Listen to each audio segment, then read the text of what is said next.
Hey guys, welcome again to Honey's Kitchen. I would like to thank everyone who's always supporting me by watching my videos on my channel. Thank you for your love and support. For those who are new on my channel, welcome. Our recipe for today is caramel chiffon cake with creamy caramel frosting. If you would like to know how to create this, keep on watching.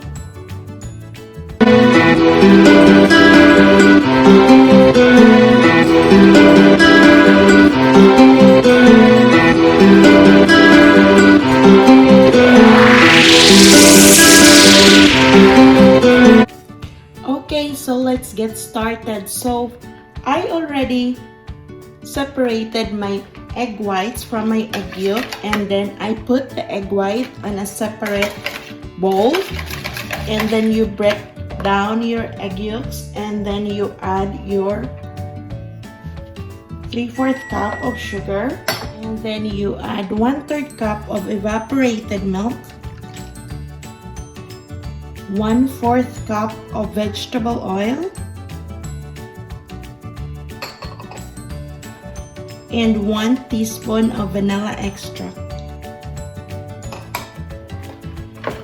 Then again, you're gonna mix it nicely so all the ingredients will incorporate with each other. And then you put a sifter and you put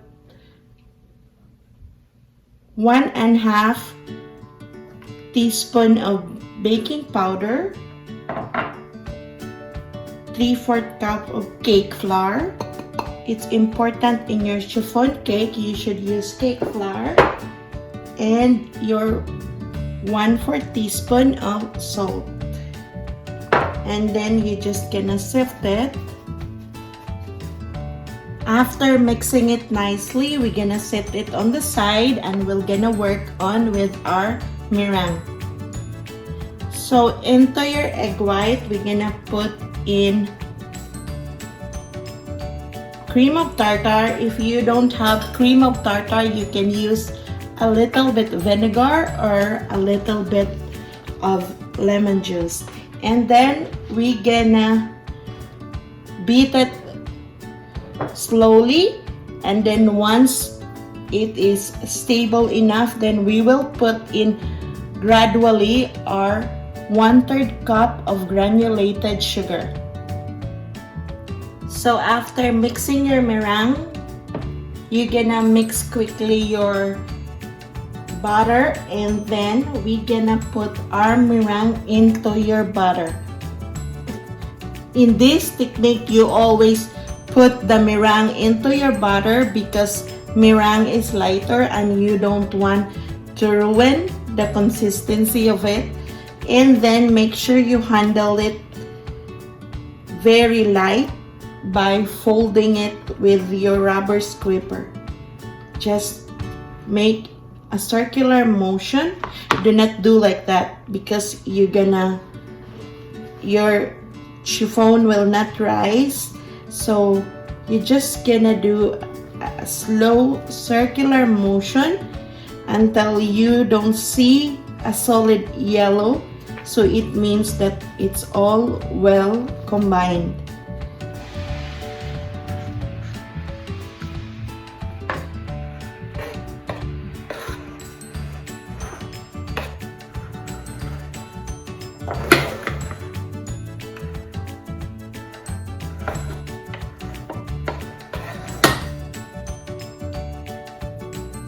And then you're just gonna tap it one time to remove the air bubble inside your cake. And then we're gonna put it in a preheated oven at 340 degrees for about 50 to 60 minutes. You just take a look on it, but since I am using 2 pans, so it will be less 60 minutes. If I put it together in one pan, it will be 60 minutes, but I'll just keep eyeing on it. I'll put a toothpick. Once the toothpick came out clean, then your cake should be good. So I just pulled out the cake from the oven, and then you turn it upside down and you put parchment paper on the bottom of it. That's the very most important on chiffon cake also. Chiffon cake is a very delicate cake to handle, so you need to turn it upside down so it won't deflate. And then we will let it cool down completely, and we will put it on the side. As of the moment, we're gonna make in our caramel frosting.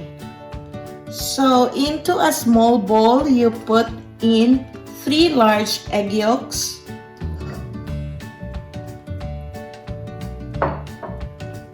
and then half cup of evaporated milk.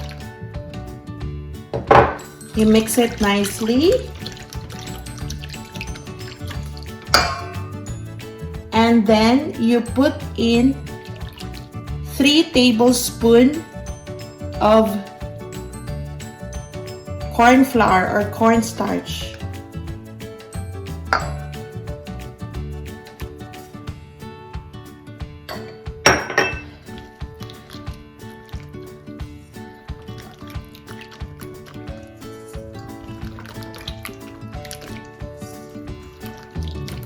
Set it on the side, and we will start to cook in our caramel frosting. So you put your pan, and then you put it into a medium heat. Put in your 3/4 cup of granulated sugar. And then you're just gonna cook it until it becomes golden. So I adjusted the heat into high heat because it takes forever to achieve the golden color that you wanted. So this is now on high heat, and slowly make sure you don't burn your sugar. It's just enough color that you wanted to achieve.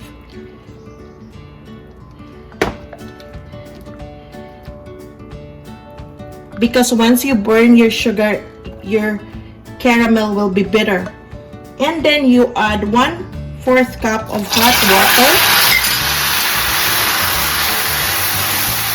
See, I lifted it because it becomes too hot and I don't want to burn. We will adjust our heat into low.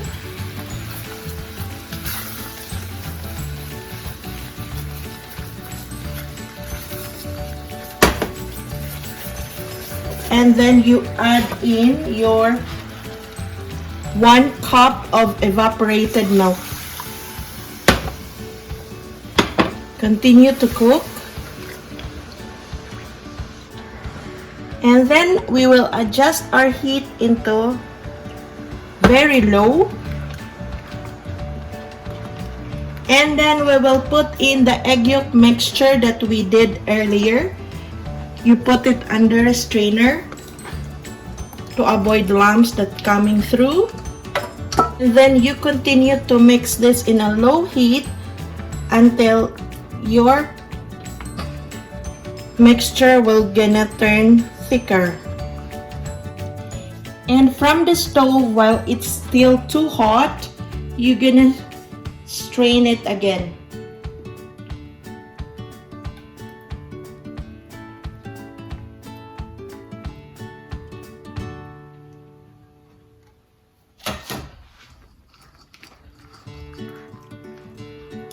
To make sure there's no lumps on your frosting.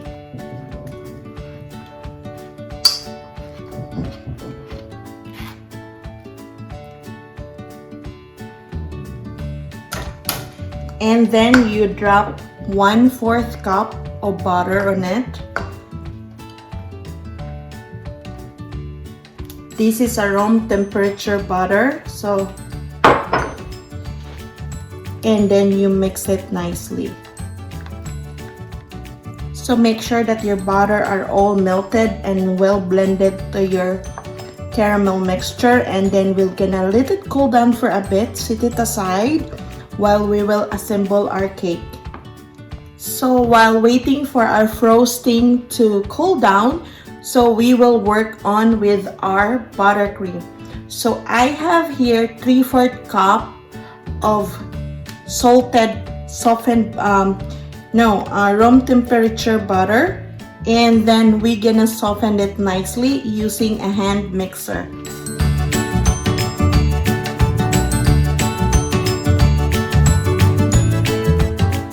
So once your butter becomes smooth and silky, we're gonna add in our 3/4 cup of chilled condensed milk. So I opened this earlier, and before starting with my chiffon cake, I already put this in the fridge to chill it nicely. And then you're gonna mix it again and make it smooth and well combined. So now it's time to build our cake and put the frosting on it.